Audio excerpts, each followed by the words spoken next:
guys, and welcome to Petrol Ped, and welcome to this week's Midweek 180. I'm home this week. Today I've been filming trying to avoid the rain.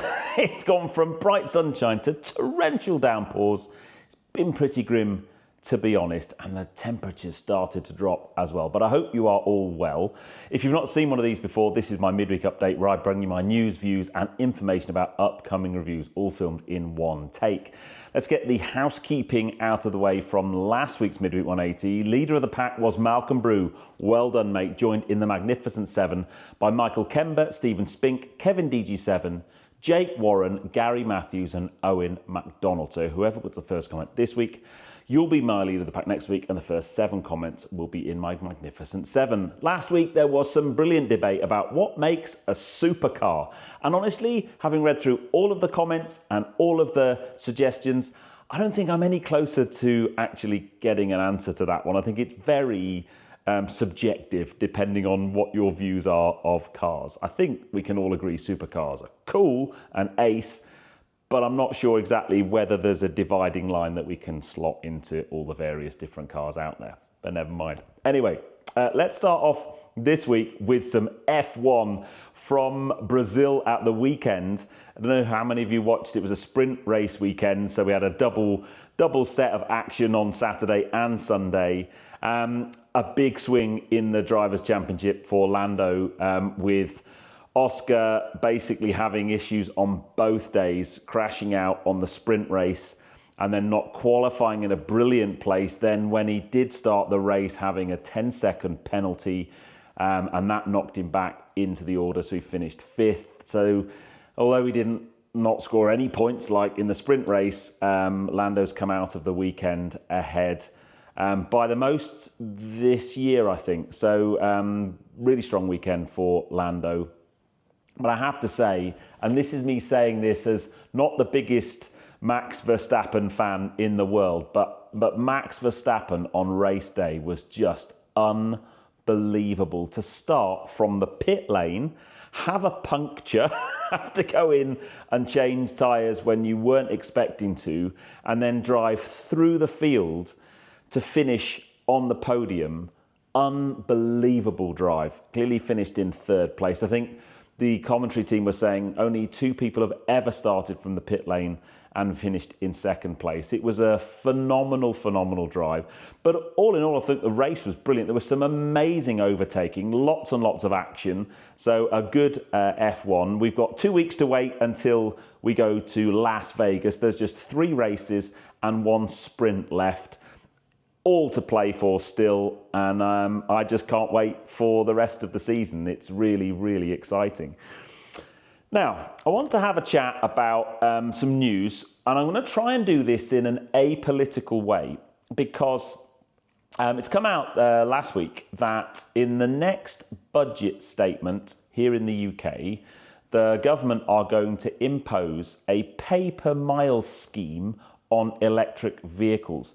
And although it hasn't actually been announced yet, if you read around, it's pretty much a nailed-on done thing. And the basics of it are that for EV owners, they're going to have to pay 3 pence per mile plus road tax or vehicle excise duty at £195. And the idea behind this is to offset losses in fuel duty as more and more people run electric cars and less people buy petrol and diesel. And I have to say, I forecasted that this would happen around 2.5 years ago in a video.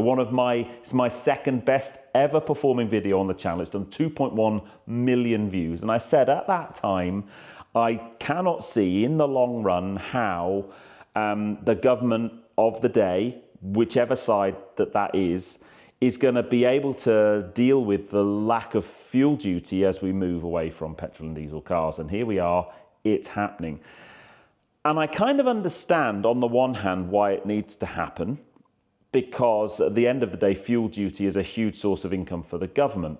However, for the car industry, it is a huge, very badly timed blow, in my humble opinion. I think I've said quite a few times in the last 6 to 12 months how EV car sales are not performing as they really need to hit the ZEV mandate targets. 28% of new car sales this year need to be battery electric vehicles. And the last time I checked, at the end of Q3, it was only 21%. So it's highly likely that we're going to miss that target this year, unless the industry does shed loads of pre-registrations again, or does lots of fiddling around with buying credits and so on. But I think that target is going to be missed, and therefore the chances of it being hit next year are even less. So in the time frame where we need to encourage more and more people to buy electric cars to hit that ZEV mandate, which the government put in place anyway, they just shot themselves in the foot. Because if I was undecided about whether I was going to buy an EV, the fact I'm now going to have to pay 3 pence a mile plus road tax is just going to be one more thing that means I'm less likely to buy an electric car. And I'm not sitting here saying whether electric's the answer or petrol's the answer. That's not the point of me talking about this, and that's not my view. I think all cars have their place. All cars have their use cases where they're really, really good. EVs are great at some things, not great at others. Petrol cars are great at some things, not great at others. And hybrids are great at one thing and sometimes not so great in others. So just to give you an idea, if you did 8,000 miles a year in your EV, which is pretty typical, to be honest, you're going to be paying £435 in additional taxes. That's £240 from the pence per mile rates and £195 because that's the basic rate of vehicle excise duty. Now, that's not a giganormous amount of money, but if budgets are tight and you're really trying to look at where the money's going, then that may well be a deciding factor. And hybrids will be also having a pence per mile rate, although the number hasn't actually been announced yet and details haven't been announced. So I think we all just need to tune into the budget.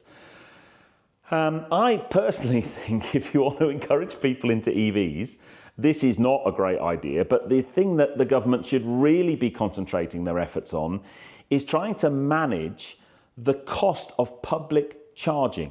Because at the moment, especially the rapid charging, you could easily be paying 60, 70, maybe 80 pence per kilowatt hour to charge up your electric vehicle, which means if you're using that public charging infrastructure, it's probably no cheaper to be putting miles of range in your car than it is going and filling up with petrol or diesel. And that is the thing I think that will put many people off as well. For sure, if you can charge at home and you can get cheap overnight tariffs, that's fine.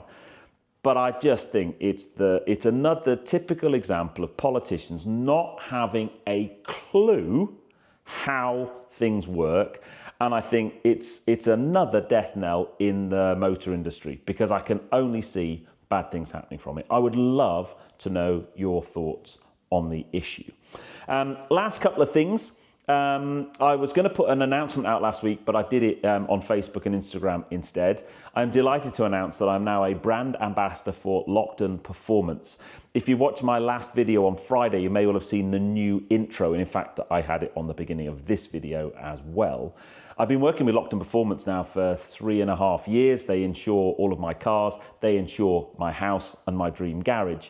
So to take the next step and be a full-blown brand ambassador, I am so proud. We've got some really cool things. I'll be doing some content for my channel. I'll be supporting Lockton with content for their channels, a little bit like I did at Salon Privé this year. And we've just got some really cool stuff to try and help people understand a little bit more about the world of insurance, whether that's cars or whether that's house insurance. So massive thanks to Lockton for supporting the channel, and I hope you guys will enjoy the content that we make together. And also, let me know what do you think of the new intro, and there's an outro at the end, if indeed the words intro and outro are actual real world words. And then finally, this Friday's video, well, I'm driving my first hypercar. So a couple of weeks ago, I went down to my good friends at 50's Supercars and met up with a lovely guy called Tommy from Superventura Koenigsegg. Now, Tommy is a bit of a legend because a few months ago, I drove Tommy's Singer. So if you saw me drive the Singer 911, that was Tommy's car. And he invited me back and said, look, I've heard you've not driven a hypercar before. Would you like to have a go? So I went, let me think about that one for one moment. So I went down there and I drove a Koenigsegg Agera N.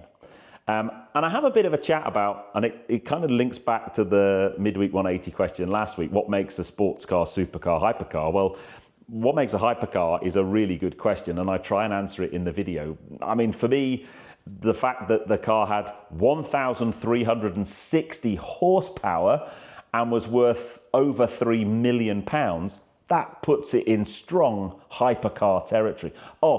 Top speed was 272 miles an hour.